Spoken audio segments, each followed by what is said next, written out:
होननानै एसे खोनानो मोनदों बेनि सायाव नोंथांमोना मा मेसेज ना जायखिजाया इसिङाव थानानै बायजोआव थानानै जायफोरा थुलुंगा होयो जायफोरा माने बेखौ माने मा होनना बुङो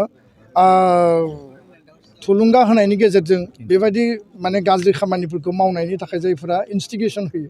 बेबायदि सुबुङा जेब्लाबो बेबायदि खामानिनिफ्राय जानगाराव थानाया मोजां खारन एबसु अफिसा जातीय आफादनि मोनसे अफिस बे एबसु अफिसा सोरनिबा बिबानगिरिनिल' अफिस नङा बे बर' हारिनि मोनसे पबित्र जातीय अनुस्थान आरो बेबायदि अफिसखौ गाग्लोबनाया माब्लाबा नोंनि गथ' गथायाबो बे अफिसाव फैनानै हाबा मावफैगोन बे अफिसनि गेजेरजोंनो हारि दानायनि खामानिया सोलिगासिनो दङ आरो कन्टिनिउआसलि सोलिगोन दा बेखायनो बेफोरबायदिया माने गावनि माने सर्ट माखासे साइटेड सिन्था टेम्परारि मोनसे माने गावनि सान्थौजों जुदि एबसु अफिसखौ गाग्लोबनानै बियो जुदि टेस्ट लानो सानोबा बियो बिथांनि जिउनि देरसिन भुल आरो बे भुलनि थाखाय बिनि जिउआव बियो गोबां माने सौग्रावनो गोनां जानो हायो आं बे बाथ्राखौ स्पष्टयै बुंबाय गोजोन्थों।